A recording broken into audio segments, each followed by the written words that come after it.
Alrighty folks, here's what we're doing today. First and foremost, hello everybody, good day to you guys. Welcome back to the channel, glad you guys are here. I got a lot of stuff to do and I'm not really focusing so much on any particular vehicles. I do have a van in there that I'm trying to diag some stuff on. It's got a bunch of rich codes in it.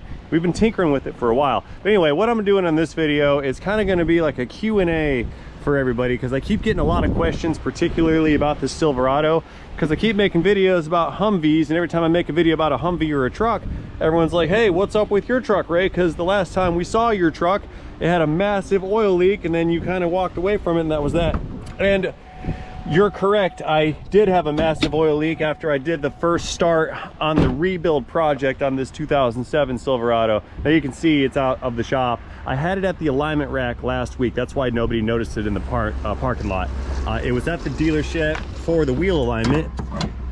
And now it is back, and I am in the process of running in the break-in procedure on this new engine. This is a brand new rebuilt 1,000 horsepower capable DURAMAX diesel 6.6 liter with a Ryan's diesel service 9-blade turbo, which sounds super duper cool.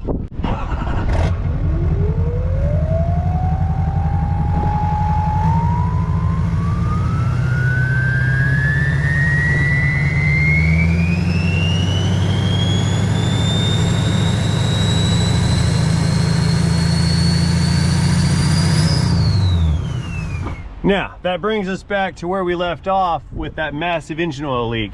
If you guys had saw the video on the first start, we had engine oil running out of the side of the block over here, just above the starter behind all the exhaust pipes.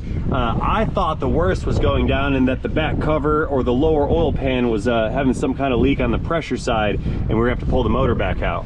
It turns out what had happened is I had replaced this turbo oil feed line right here with a new one, and that turbo oil feed line had it's like a braided flexi steel line, which then gets crimped into the hard line right here.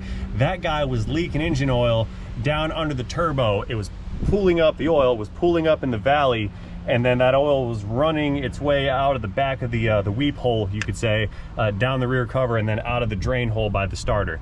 So it was a moderate crisis. I was able to sneak that thing out of there without removing the turbocharger a second time, which was fantastic because I did not want to pull the turbo back out of this. Anyway, so I got a new line in there. I didn't make a video on it because I was just really trying to get this thing in a running condition, and it did not film well. I was laying on the side of this thing, you know, I had blankets and stuff on here, and I was laying on my side, reaching down inside of that hole with a little crow's foot wrench, just turning the bolt, you know, a 1/16 of an inch at a time until the thing came out. What that line does is it wraps under the turbo, and then the bolt on the oil supply galley on the engine block clears the turbo's oil drain line by like a couple millimeters. So you try to take the bolt out, the bolt comes up and it just runs into the drain line, and then it can't go anywhere. But fortunately, I was able to sneak that one out without too much difficulty, and I got her buttoned back up, and it is now no longer leaking. So after I got the thing buttoned up and stopped the leak, I found a fuel leak at the fuel tank, fixed the fuel leak at the fuel tank, and then we got a few miles on it afterwards, and I took it down to the dealership and had the wheels aligned, and now I'm in the middle of the break-in period. Let me go ahead and fire this thing up. We'll do a mileage check. So on the odometer, although this is a brand new engine with 240.1 miles on the unit, the odometer's got, where's my total vehicle mileage here? How about, I don't know, information, 246,707 on the clock with roughly 250 on the break-in.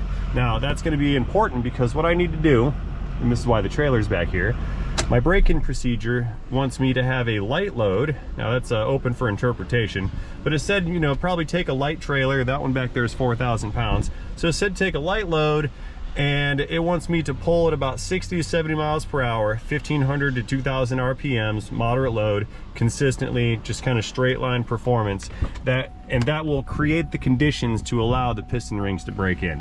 So I've been towing the trailer as much as possible, which is good that I need to tow or it recommends that I tow a trailer, because I had to go and fetch that trailer from the island. It's been on Anna Maria Island since the hurricane. I had to go fetch that and I wanted to bring it back to the shop because I need to get all of the scrap metal out of the F-150. I got this old beater blown up engine F-150 over here, and we've been using it as the scrap metal bin. But as you can see, the bin is getting rather full of garbage. So I'm gonna get the trailer backed up next to this or in front of it or whatever, and we need to get this unloaded, because then once this is unloaded, I can bring the skid steer over here and we can use the grapple hook to tear off the bed and the cab and all the front end stuff and pull the drivetrain out, so we can put this thing in the trailer. That way I can get it all scrapped and recycled and turned into beer cans. So I believe that is an accurate synopsis of the progress on the truck so far. Now, clearly the elephant in the room is going to be the whole missing front end over here. I've got the grill guard on it. Then there's the headache rack that goes in the back behind the window. The running boards are off, and that is because since I've come this far, while I'm in there, I might as well get the fellas next door to give this thing a paint job. I think what I'm going to do is run the original paint code, which is that pewter gray color. I'm going to keep the same kind of grayish. I'm going to have them do 1 extra part metal flake, and then when it's clear coat time, instead of doing a gloss clear, we're going to do 2 coats of matte clear. So it'll be nice and shiny and sparkly kind of in the sunlight, but it'll have that dull matte finish that that suits its work truck purposes. And I think that would look really good once the paint's done and once we get all the body work back on. So that is why I do not have a front end on it. I don't have wheel wells in it yet because I'm still keeping an eye on things to make sure we're not leaking or anything like that. I need to button this stuff up a little bit and get the fender liners in. I want to make sure nothing's conflicting, nothing's rubbing, we're not getting wires chafed through, nothing's getting burnt by the exhaust. Like this right here, that's potential. I need to secure this. Probably secure it up to the firewall there or something, keep it away from that pipe. Yeah, so there's a few things I need to sort of pay attention to and keep my eyeballs on for the time being, so I don't have all the plastics back on, so to speak. But it is back on the road. I have driven it this weekend, and now it's back to work. And I did not realize how much I needed a truck until I did not have a truck. So that being said, let's get this bad boy fired up. I want to swing this trailer around, get it over there next to that Dodge and that, or Ford, whatever, same thing, and we can unload the scrap metal. You guys want to watch the scrap metal unloading? Sure you do, because that's what we're going to do today. I told you, we're not working on cars. So instead we're going to mess around with pieces of cars that are trash. All right, let's go ahead and get this unit fired up. We're going to back it around the corner and get started with some work action.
So here's what we're doing here. I'm turning around the truck and trailer because I need to back it into the parking lot. I'm kind of jackknifed right now. I need to back it into the parking lot because I can't get it into the space that I want at the direction that we were facing and the angles we were at. So I need to kind of flip everything around and redo the approach. So I'm gonna have to back in through the gate. Clear that right there, there's a Dodge in the way. I gotta back in around the corner through the gate between all those cars and then swing another corner around the Tahoe to get this trailer lined up against either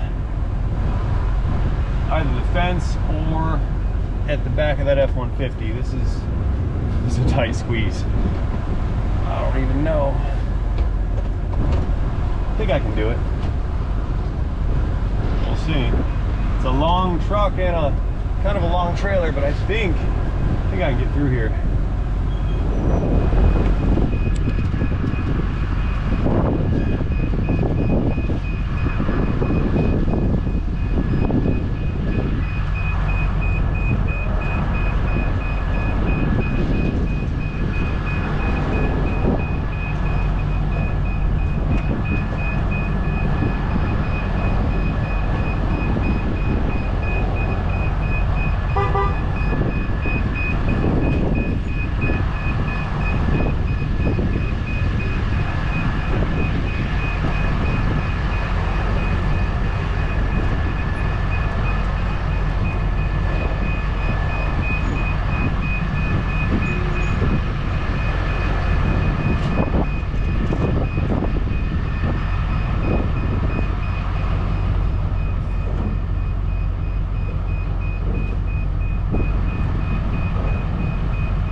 I meant to do that.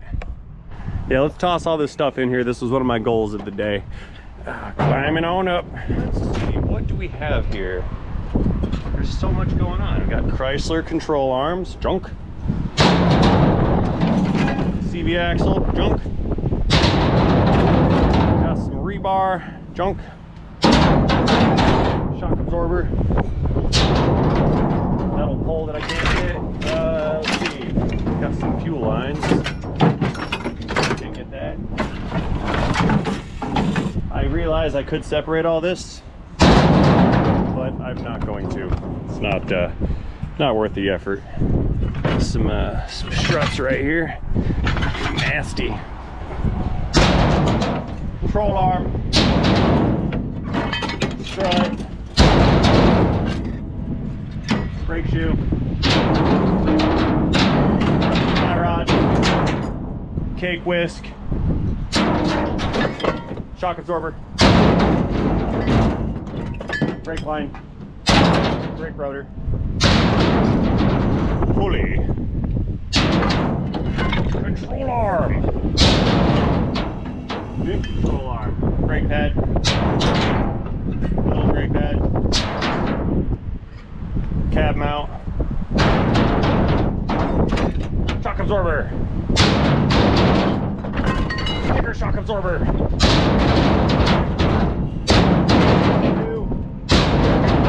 Shock absorber.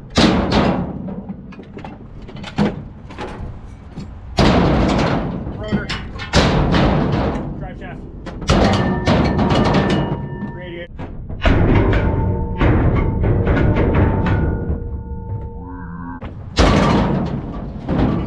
Fan motor. Rotor. Control arms.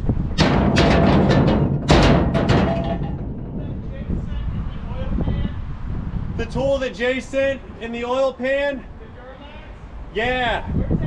You know where the what was it? Remember those the fuel filter release tools were? In between those little dividers where the fuel filter release tools are, it's hanging out in there. Yeah. A-Rod's here, working on some boards. Brake rotor. Transmission cooler. Oil line.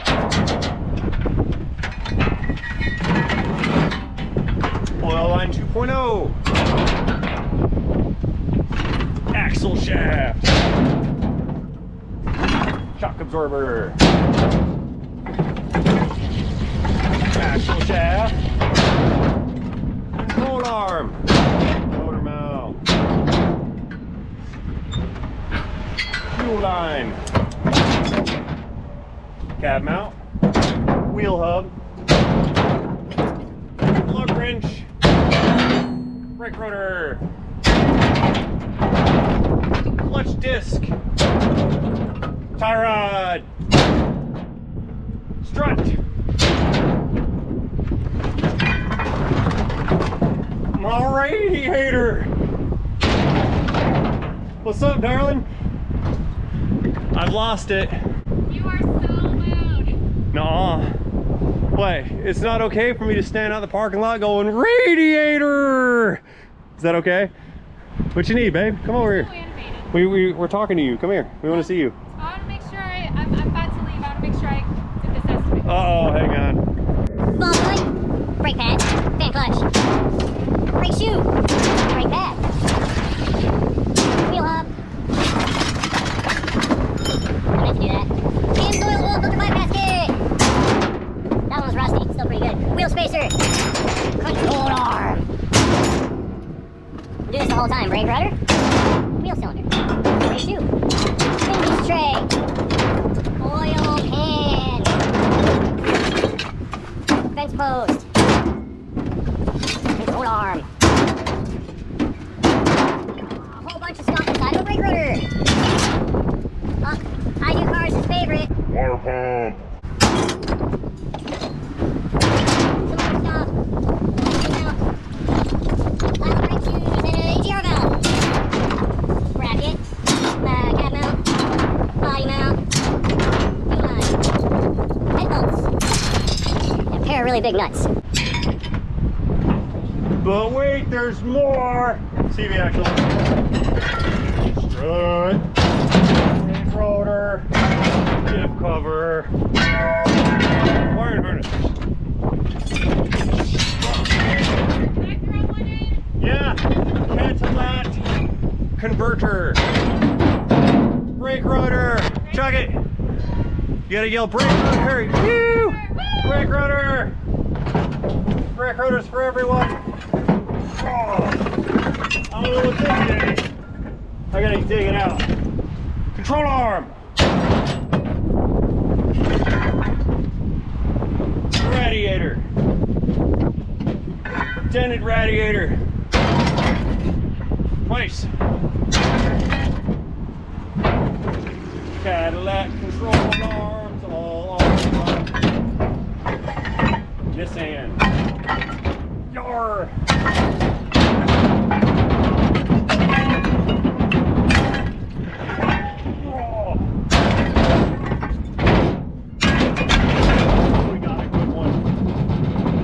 Diesel injection pump. A couple $1,000. Bye. We have brake pad, brake rotor. My experiment has failed. Cabs coming up. Oh, it's heavy. Which one is this? What's it gonna be? Oh. Here it comes. Tailgate.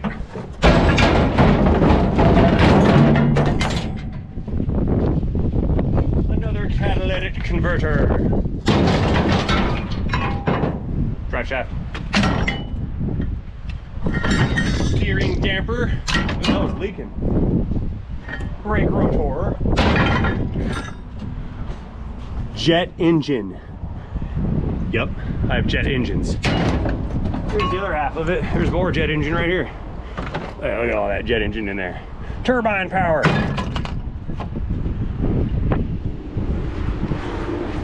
Brake pad. Huge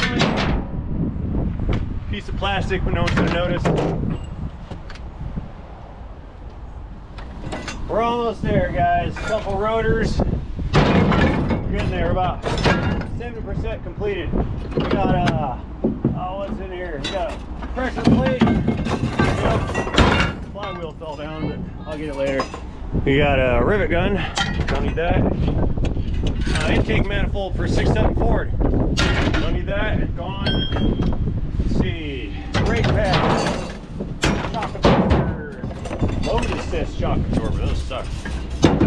Piece of metal for a crate. Laura, what you doing, babe? Yeah, you can unplug it. She needs the scan tool. Let's see. Piece of a torque converter. Ooh, another one. Torque converter clutch. What else we got? We got a rear end yoke. Get rid of that. Rotor. Radiator. More rotor. Batter. Whatever that is. Ignition coil pack. Buy some copper plumbing. We got tie rod, belt tensioner, brake rotor, clutch slave cylinder, EGR valve, Chrysler oil cooler, control arm, another control arm, more control arm. Cadillacs have like 37,000 control arms. Brake rotor, another one with a bolt inside of it. Let's see here. Charge air cooler tube. Controlled arm. Next plate. Power steering pulley. Brake pulley. Wheel bearing. Tie rod. Pressure plate.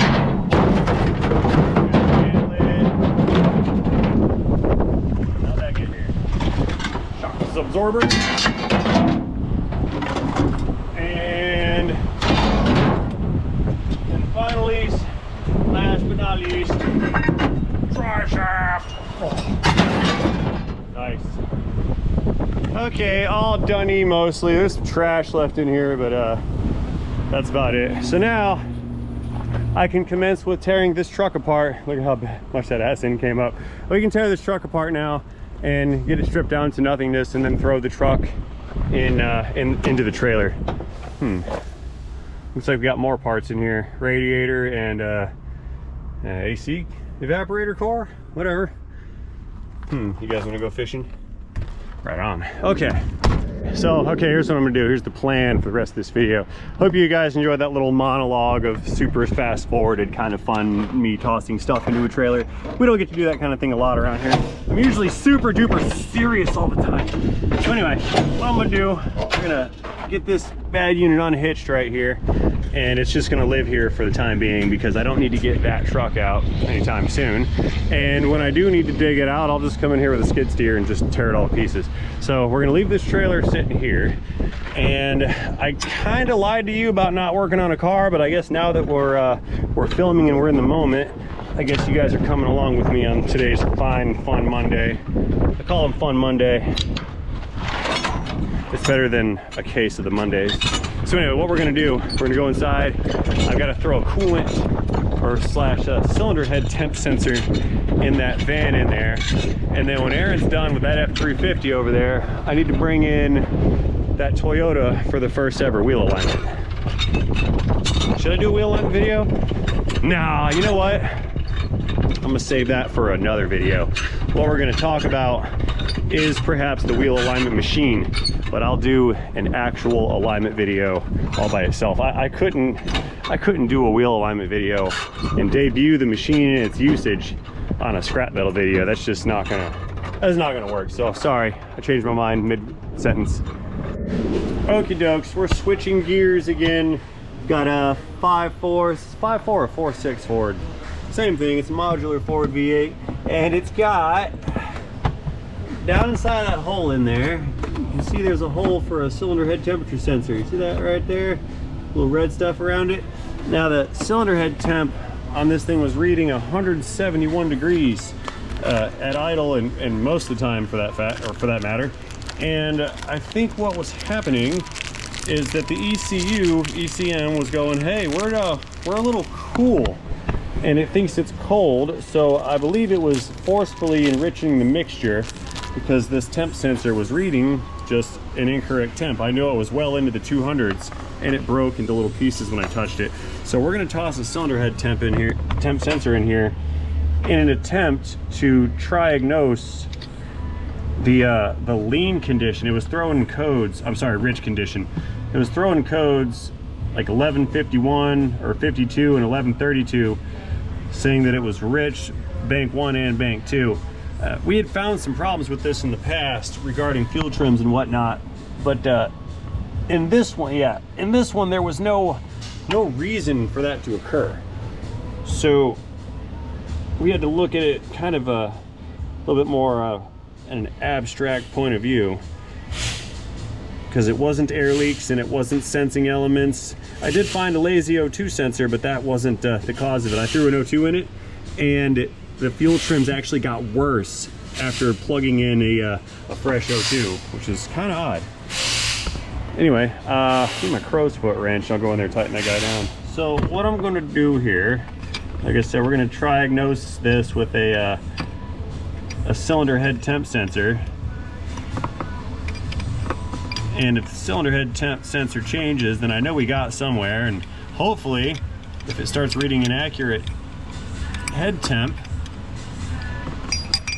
those fuel trims are going to come back into line. They were at negative 9% long-term on one bank and negative 7 long-term on another bank, which was technically within threshold, but after a few weeks it would still kick a code. I think that's about tight. Giving me some grief here at the end of the throw. A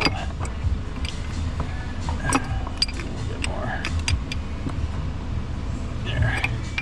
Okay, let's make the connection connected, and we'll toss the alternator back in,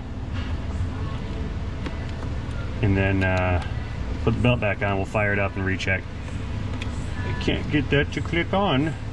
What's the wrong one? There we go. Clickage. Cool. All right, nadir time. Okay, Ford alternating nator. These are fairly easy-ish. Let's see here.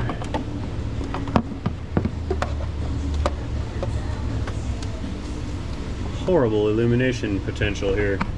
Let's try that. You guys go down there. There's two little ears. There's an ear in the front of the block here. There's 2 holes in it for the bolts for the nadir. Someone's been in here before, because the bolt on this side was this one, which does not go here. It's not even a Ford bolt. It goes there like that.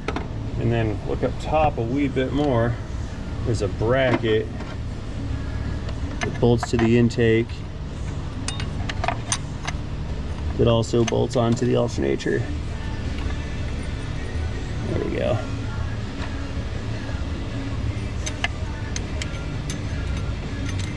Can you guys see? Yeah, I think so. You're fine. That should be just fine. Everything's fine. All right. Da, da, da. Okay, so what I shall do, tighten up something down there.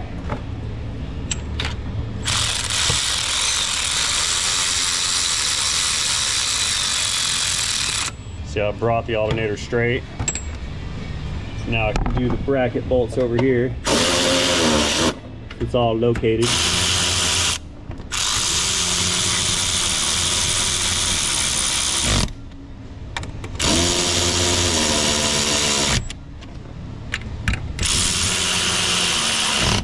Nice. Ding, nadir's done. Click. And then that one down there was 12 or 13 millimeters in cylinder, or in cylinder, in socket size. Something along those lines.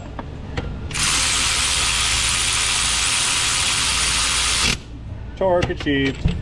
Oh goody. So now, let's grab this harness here. Got a wiring harness in the way. Whoa! Did you see that? No way. Hang on. That thing just arced. Look. There's a second battery in this truck somewhere. Yeah, that's fully disconnected. Look at that. That was scary. Yeah, there's a hidden battery in this bad boy. which means the battery was never disconnected. Ooh, I'm a bad technician. So bad. Now I'm scared. I was just flinging that thing around like there was no tomorrow, and now I'm scared. Put that in there. Little regulator wire right here, plug that in.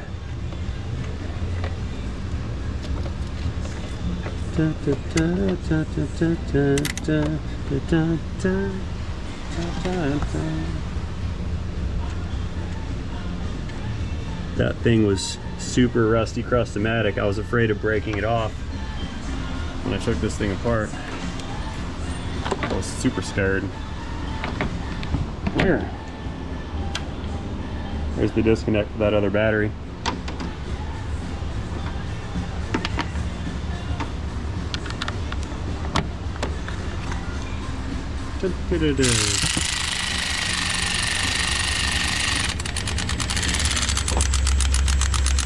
Slow and steady wins the race.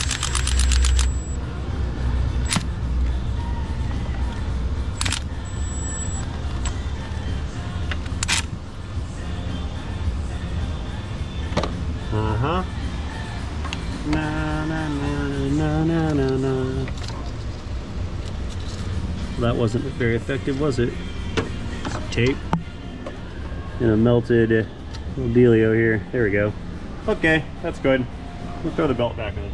Let's get a hold of this ratchet, which is on the belt tensioner. We'll go ahead and pull this guy up. The belt looks like it's in line everywhere. I'm going to go ahead and give me some slack on the tensioner and slip that on. Here we go.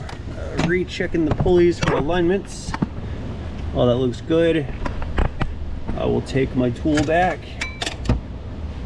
And the nader is now installed and ready to begin nading. Okay, I skipped past the air filter and battery reinstallation procedure here. Let's reconnect everybody. Let's head back inside to the cabin, fire it up, and let's see if our fuel trims decide to stop being incorrect. That'd be really nice. So first things first, what had happened was we drove this, couldn't figure out what was going on with it, found a couple little issues, but nothing was our smoking gun.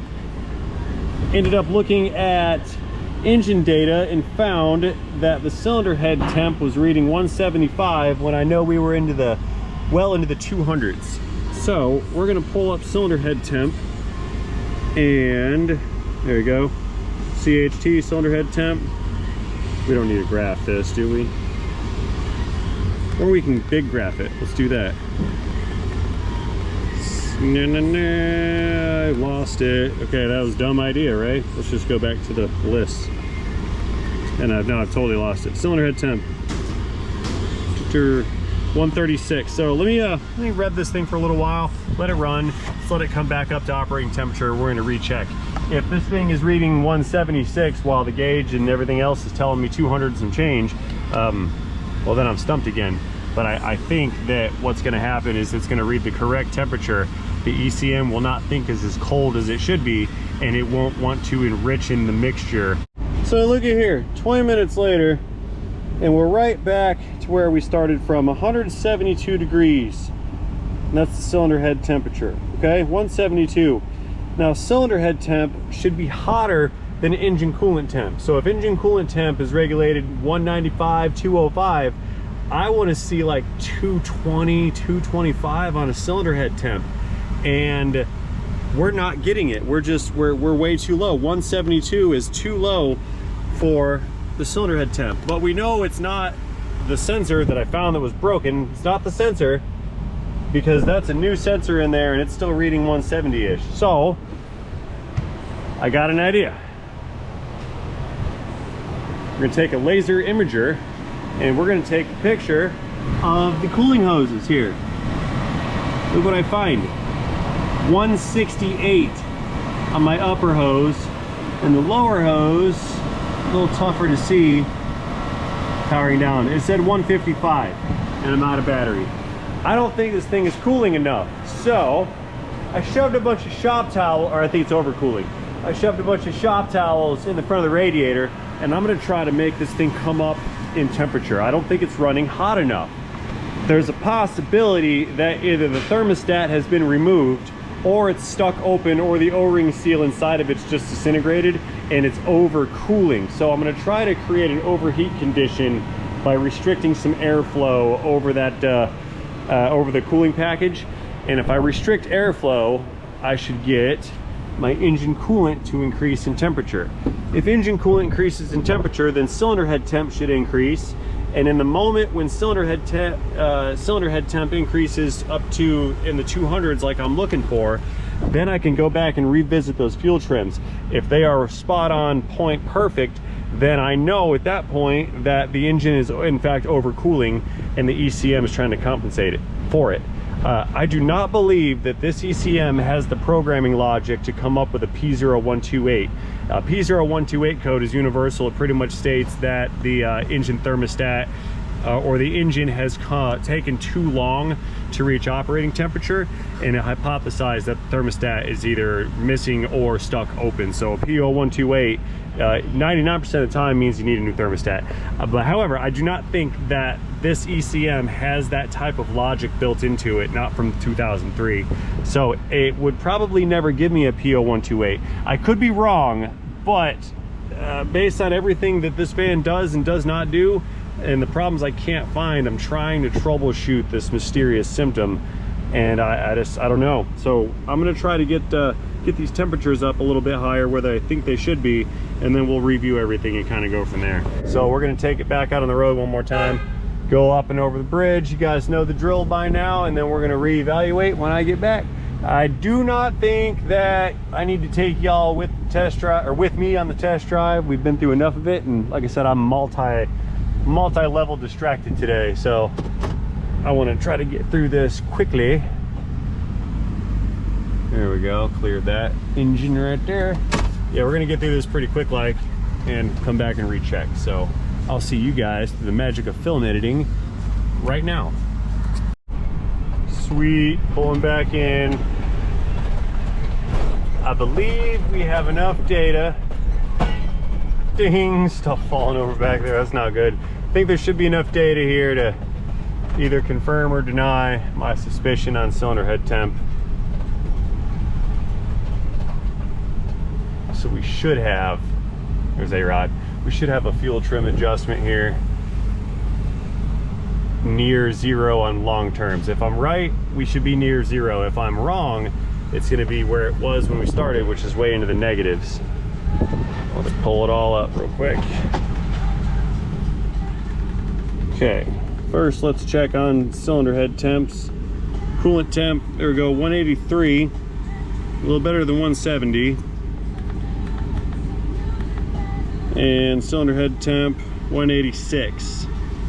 For 186, that was also hanging out around 170. Hey man, does this use the same sensor for coolant temp and cylinder head temp? It doesn't have a coolant temp, it's just cylinder head temp. So I've got two PIDs that say two different things using one sensor, which is a dry sensor in the aluminum casting, and it's not a wet sensor. So there's just the one. Yeah, not in, okay, all right. Then why does it say different? Because this says cylinder head temp 186. Oh, never mind, I'm dumb. Also 186. So we're up to 186 off of 170. I just reset cam and then drove it. And here's my fuel. Look at that. Zeros. What short terms? I don't care. Zeros are hanging out on long term. I don't care what short term says. That's just what it's learned over time, though. Yeah, no. Stop it. I want to be optimistic. 0, -2, -1 on short terms. We're good. I'd be okay with that. I'm very okay with this.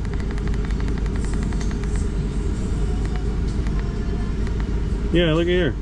Long terms, freaking 0, man. Nada. And I know they work, hang on. Yeah, you give it throttle, it changes. And back to short terms again.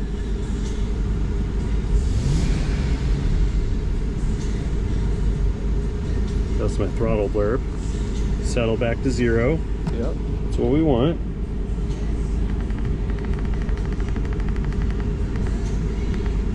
Long-term check one more time. Zeros. We got a win. That's a win.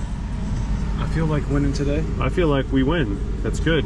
So I think I like accidentally stumbled upon fixing this. I didn't really have high hopes that 13 degrees of coolant temp sensor was going to be the issue. We might have a staking thermostat.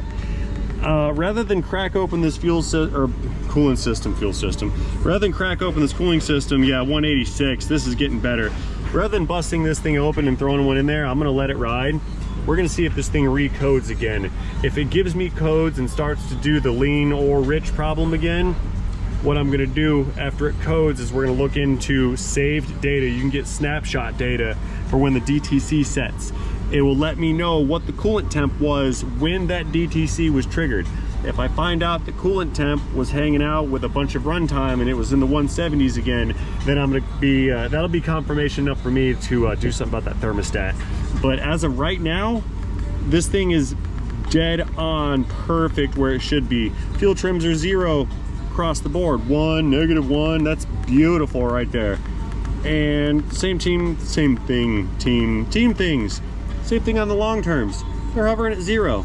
Now I realize that's the learn value, but I did just drive it. It had heavy uphill acceleration and it had no throttle downhill deceleration. We waited at some red lights. We drove around the neighborhood a little bit, came back, shut it off, restarted it, and we're getting the same kind of dealio here. Yep, that's our restart fuel trim, right back to 0. Yep, I think we got it. This is a win, 1000%. I think we're good. I'm gonna let it run and idle and hang out here. I can check on it later on one more time. In the meantime, let me show you guys the alignment machine. I mentioned it and I'm not gonna do a whole video on it, but I do need to like kind of show you guys what we did. They just got the thing installed today. It's a Hunter machine. I like the Hunter machines.